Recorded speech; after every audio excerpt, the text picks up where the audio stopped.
Tiga. Assalamualaikum. Kami daripada kumpulan akan membentangkan pada hari ini kajian kes tentang perniagaan milik awang teddy bear. Okey. Seterusnya. Okey. Ahli-ahli kumpulan kami adalah saya Muhammad Nizar bin Ishak, matrik nombor 204008. Saya Muhammad Mirza Syamil bin Sufian, nombor matrik 200-777. Saya Muhammad Syafiq bin Hashim, nombor matrik 2012-19. Saya Muhammad Syakir bin Syamsul Azhar, matrik nombor 204003. Dan seorang kawan kami iaitu Muhammad Adik Adwa bin Muhammad Zali, nombor matrik 203458.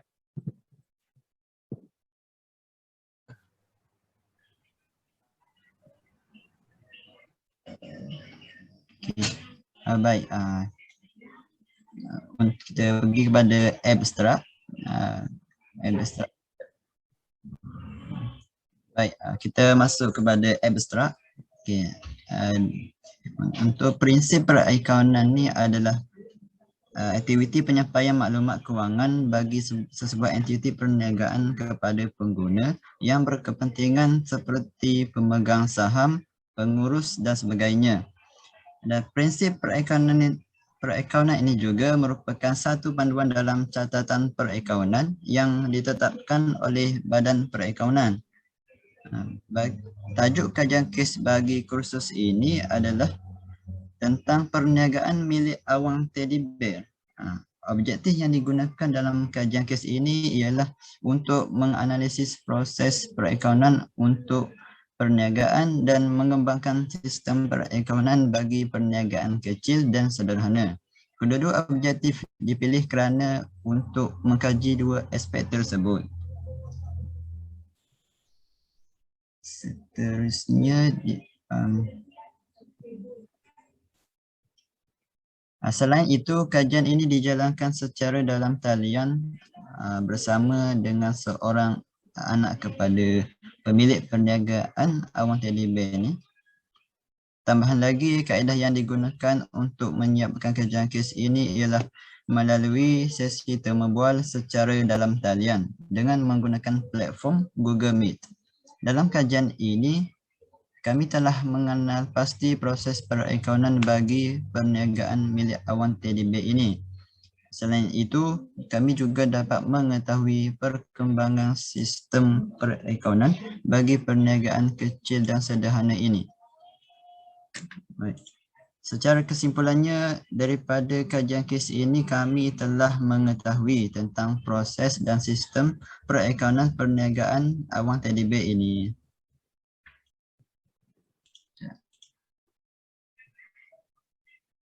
Baik, kita masuk kepada pengenalan. Untuk pengenalan, prinsip perakaunan merupakan satu panduan dalam catatan perakaunan yang ditetapkan oleh Badan Perakaunan. Ia patut dipatuhi semasa proses perakaunan untuk memastikan penyata kewangan yang dihasilkan itu tersebut adalah standard dan saksama. Untuk kajian kes bagi kursus ini adalah bertajuk kajian kes tentang perniagaan milik awang teddy bear. Bagi menjalankan kajian kes bagi kursus ini, kumpulan kami telah membuat satu sesi temu bual secara dalam talian dengan menggunakan platform Google Meet bersama seorang anak kepada sebuah perniagaan milik awang teddy bear di Padang Besar, Perlis.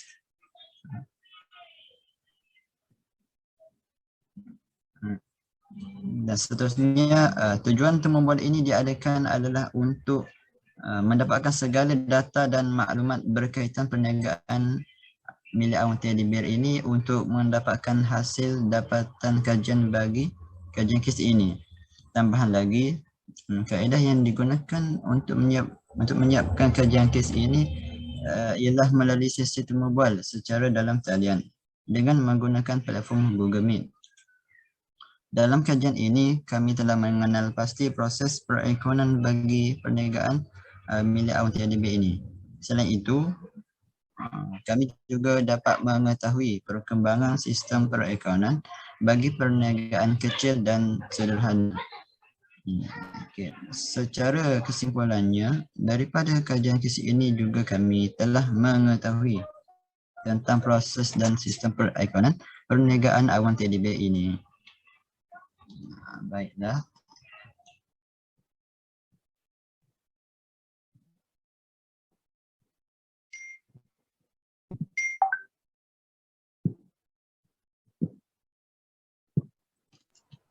Baiklah, metodologi yang kami gunakan untuk kajian kes ini adalah kami menggunakan pendekatan secara kualitatif. Pendekatan secara kualitatif ini adalah bersesuaian untuk tugasan seperti ini, iaitu kajian kes, kerana ia memerlukan temu bual ataupun sesi untuk mendapatkan maklumat.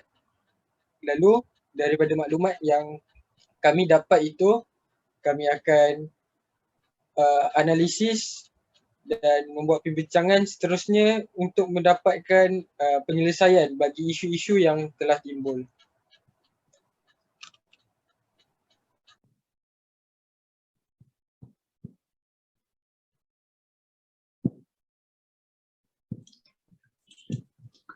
Baik, sekarang kita masuk kepada soalan, kan? Bagi latar belakang pemilik dan perniagaan, tentang latar belakang dia. Baik, kedai milik awang teddy bear ini ditubuhkan oleh Encik Awang sendiri. Baik, perniagaan ini ditubuhkan pada tahun 2015. Dan ia bertempat di Padang Besar, Negeri Perlis. Dan perniagaan awang teddy bear ini juga diuruskan oleh ahli keluarga beliau.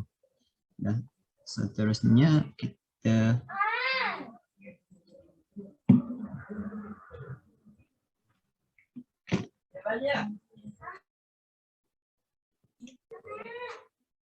seterusnya kita masuk kepada struktur carta organisasi perniagaan. Untuk organisasi ini, dia diusahakan oleh Encik Awang sendirilah dan dibantu oleh ahli keluarga Encik Awang. Dan juga dalam organisasi ini beliau memiliki beberapa orang pekerja lah untuk membantu dalam menjalankan perniagaan mereka. Seterusnya,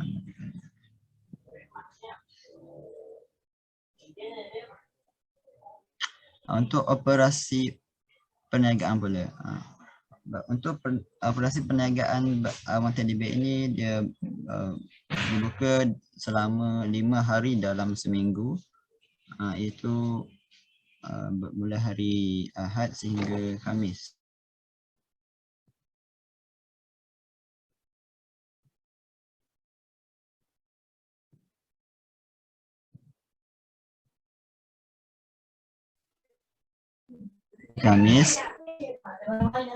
Okey. Dan cuti pada hari Minggu. Baik, seterusnya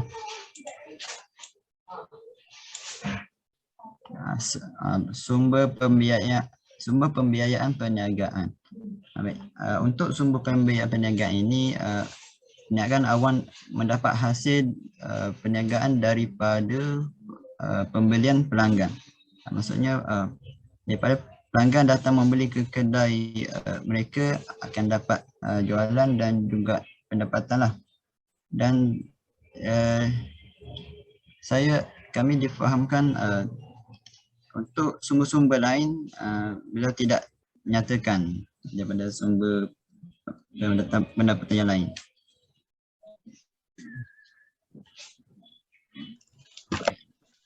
Baiklah, seterusnya senarai aset dan liability yang dimiliki oleh awang teddy bear.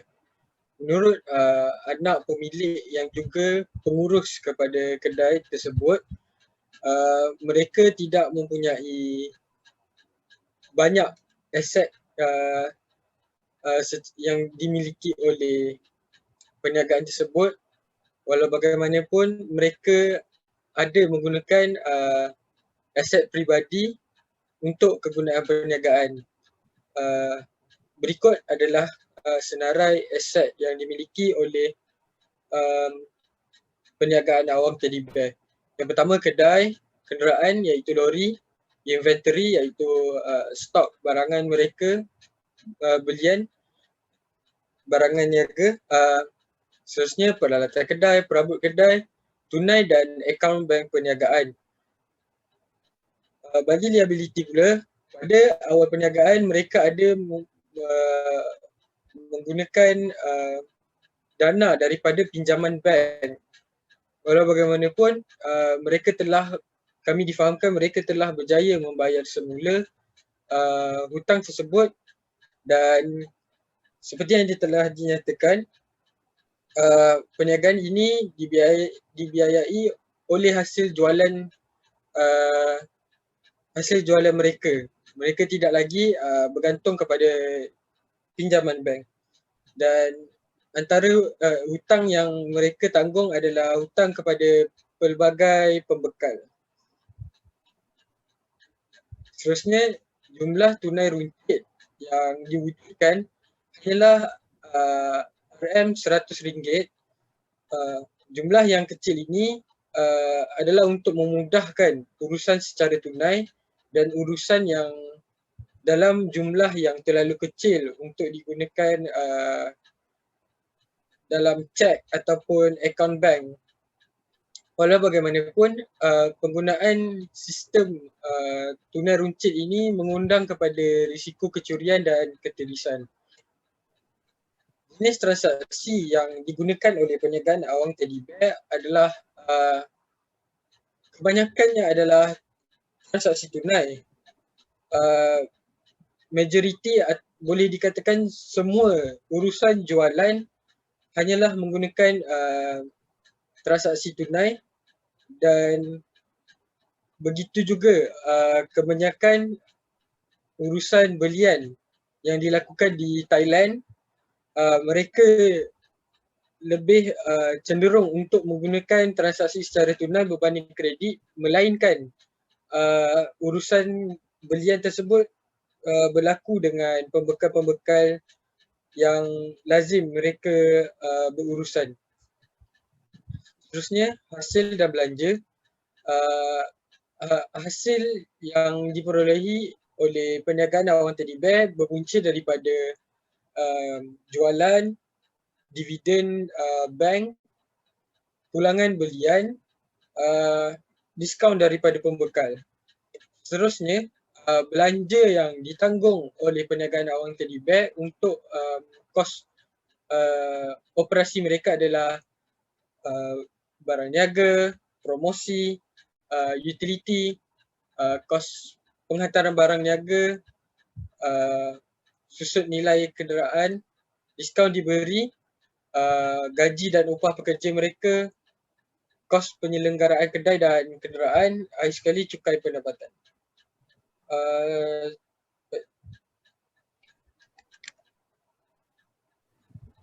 Okey, baik. Seterusnya kita sambung kepada dokumen urus niaga yang digunakan dan disimpan. Next. Ya, antara dokumen urus niaga yang digunakan dan disimpan ialah lesen perniagaan dari Syarikat Suruhanjaya Malaysia SSM, resit sewa kedai, resit urus niaga, invoice dan buku catatan harian, laporan kewangan, dokumen kewangan Mr. Awang Teddy Bear. Baik, seterusnya. Baik, ini ialah buku atau rekod kewangan yang diguna dalam perniagaan yang dikongsikan oleh Cik Mazatul. Okey, seterusnya. Baik, antaranya inilah yang selalu digunakan dalam untuk merekod iaitu buku catatan harian, laporan kewangan, dokumen kewangan Mr. Awang Teddy Bear. Baik, seterusnya. Baik, inilah laporan kewangan perniagaan yang dikongsikan oleh Cik Mazatul kepada grup kami. Baik, seterusnya. Okay, seperti yang kita lihat, Mr. Awang lah, iaitu pemilik kedai, dia membeli daripada pembekal pada hari bulan 8 hari bulan 12 2020. Terdapat 17 item ya dia beli daripada pembekal, dan mata wang yang digunakan ialah baht, iaitu mata wang dari negara Thailand. Baik, seterusnya. Baik, aktiviti jualan atau proses yang berlaku yang melibatkan pengurusan rekod. Seterusnya. Okay, proses mengklasifikasilah, ini adalah proses di mana dia membeli barangan, stok barangan, dan barang-barang itu diklasifikasikan seperti barangan dapur, barangan untuk makanan dan sebagainya. Yang kedua ialah proses menyimpan. Proses menyimpan ialah proses untuk mencatat semula apa yang disimpan di stok ataupun di tempat simpanan. Proses menjual beli, proses yang melibatkan pembekal, pemborong ataupun pelanggan. Okay, proses memesan. Proses memesan ialah di mana dia mencatat barang-barang untuk dibeli kepada pembekal. Proses musnah, ini di mana barang-barang sudah rosak ataupun tidak pakai, dan manakala proses menyimpan rekod secara kekal ialah proses di mana ia pentinglah untuk kedai, seperti lesen, invoice, resit-resit yang untuk dijadikan sumber rujukan. Baik, seterusnya. Seterusnya saya akan membincangkan tentang proses belian stok barang. Semua barang yang dibeli oleh Mr. Awang semuanya datang daripada negara jiran, iaitu negara Thailand. Dia dalam proses belian stok ni terdapat perbezaan belian barang sebelum dan selepas PKP. Situasi sekarang lah. Sebelum pelaksanaan perintah kawalan pergerakan, beliau membeli barang secara langsung terus ke negara Thailand dan menggunakan kenderaan persendirian, aset sendirilah, dan membeli belian stok ni di beberapa kedai di negara Thailand tersebut. Selepas berlakunya proses PKP kat Malaysia, proses pembelian bertukar daripada membeli secara langsung ke membeli secara online, tempah barang, dan Mr. Awang terpaksa menyewa lori daripada negara Thailand sendiri untuk mengambil barang yang dibelinya. Jadi proses tu berlaku memerlukan beberapa surat, dan pengambilan barang tu hanyalah di bahagian pintu sepadan Malaysia dan Thailand sahaja. Okey, seterusnya. Okey, seterusnya proses pengurusan stok. Okey, proses penyimpanan stok di rumah. Barang-barang yang dibeli akan dipindahkan ke rumah peniaga untuk diproses dan diuruskan. Proses pengurusan ini diuruskan oleh pemilik perniagaan sendiri dan juga dibantu oleh pekerja. Dan stok barang yang diproses akan disimpan di bahagian rumah pemilik, dan sebahagiannya akan dibawa ke premis perniagaan untuk mengikutlah keperluan stok di kedai tersebut. Jadi seterusnya proses pengurusan barang di kedai. Okey, barang-barang di kedai ni akan direkod dan diperiksa secara harian dari pagi hinggalah akhir penutupan kedai tersebut. Setiap barangan ini diletakkan di premis mempunyai bilangan tertentu mengikut jenis-jenis bilangan barang yang dijual. Okay, barangan yang berkurang akan dicatat di dalam buku rekod dan diambil terus dari rumah pemilik kedai sebelum penutupan kedai. Okay. Seterusnya. Okay, kawalan keselamatan premis. Premis kedai ini tidak mempunyai kawalan yang agak tinggi. Dia bergantung kepada pekerja dan buku rekod barang harian sahaja untuk mengenal pasti kehilangan barang. Kawalan keselamatan ini juga hanya mempunyai pengawal keselamatan di sekitar premis perniagaan sahaja. Okey, seterusnya penggunaan komputer. Dia tidak menggantung sangat terhadap penggunaan komputer dalam perniagaan Mr. Awang ni. Kebanyakan urusan hanyalah melibatkan tunai sahaja dan bersama pelanggan dan juga penyewa sahaja. Okey. Seterusnya. Seterusnya bagi penghasilan penyata kewangan. Penyata kewangan ini dilakukan dengan merujuk kepada dokumen-dokumen perniagaan seperti buku catatan dan buku log, kerana penggunaan tunai sahaja berlaku dalam proses penjualan barang.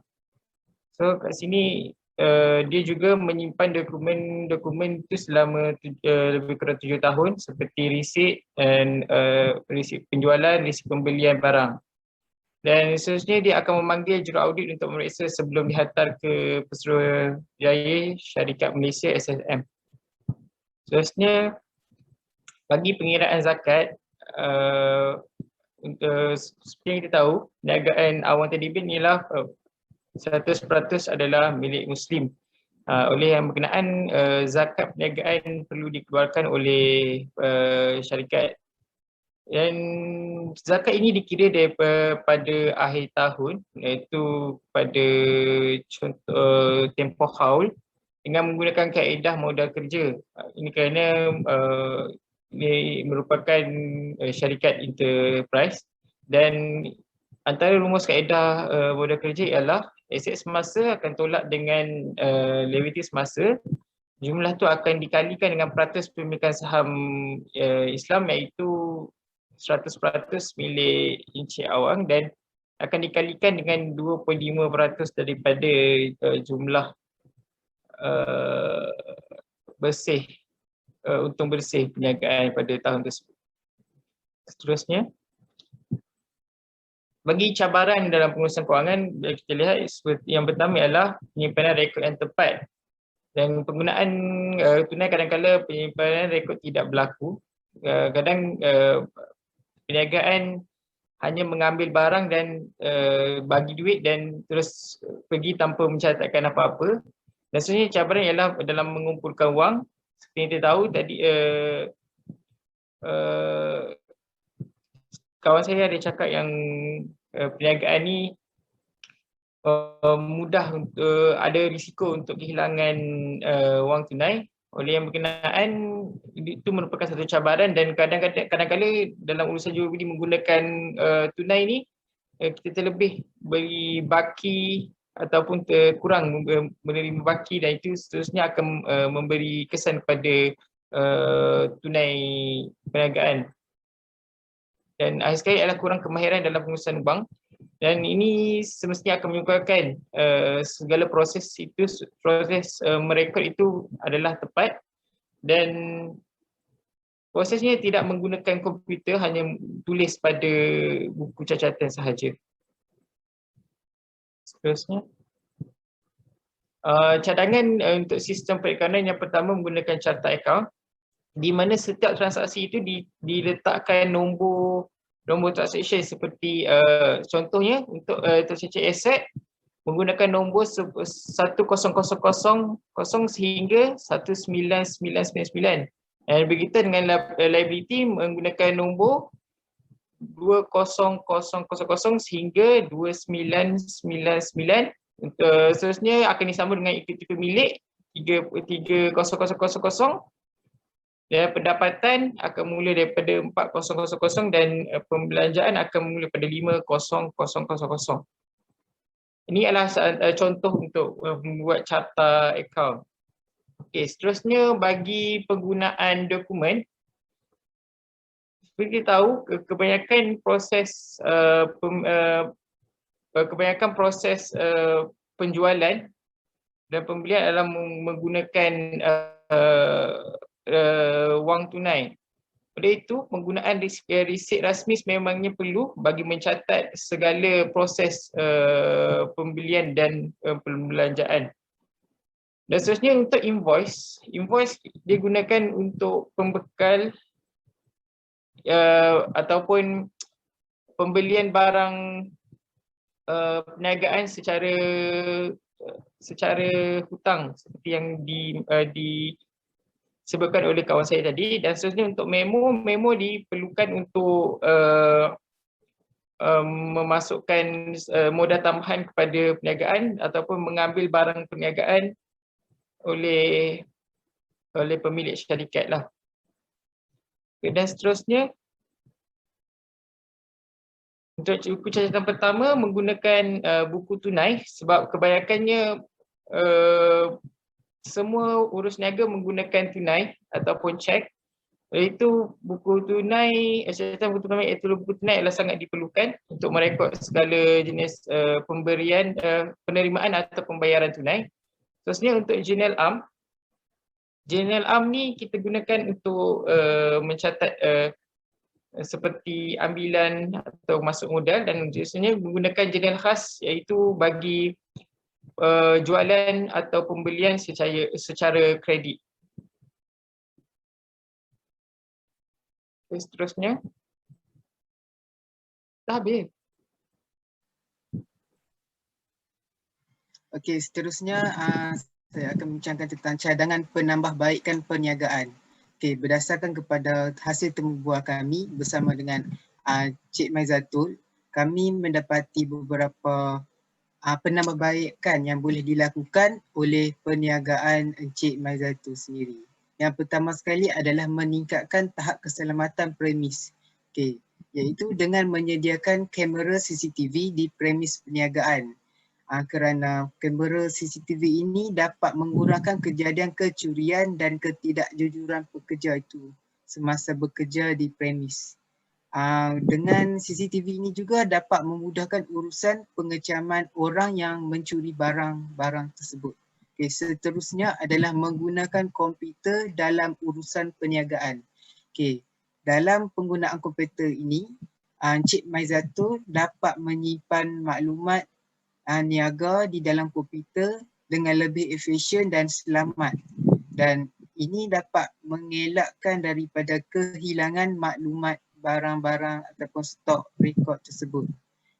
Penggunaan komputer ini dapat memudahkan urusan pencarian maklumat barang niaga dengan lebih mudah.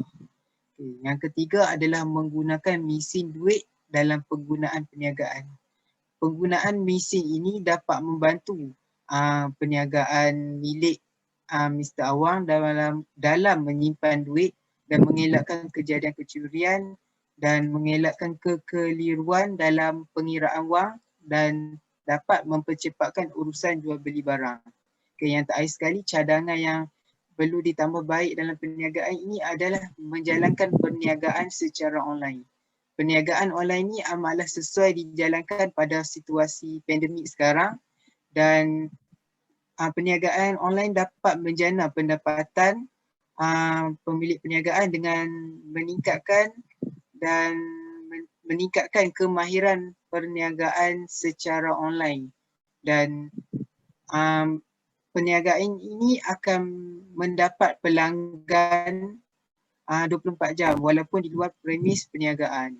Okey, itu saja. Next. Okay, seterusnya kekuatan dan kelemahan keuangan entiti. Dipersilakan pada pembentang. Baik, okay. Sambung kepada kekuatan dan kelemahan kewangan entiti. Okay, seterusnya. Baik, seperti yang kita tahu dalam kekuatan perniagaan ini, hari hujung minggu jikalau kedai tersebut buka ataupun cuti umum, keuntungan meningkat. Maksudnya dianggarkan keuntungan pada hari tersebut mencecah 1,000 sehari. Okey, yang kedua, aset kedai disimpan dalam bank sebagai contoh keuntungan kewangan perniagaan. Dokumen penting mengenai rekod kewangan disimpan dan diguna sebagai sumber rujukan. Semua catatan perniagaan menggunakan aplikasi Words bagi kekemasan dan sistematik buku rekod kewangan. Baik, seterusnya.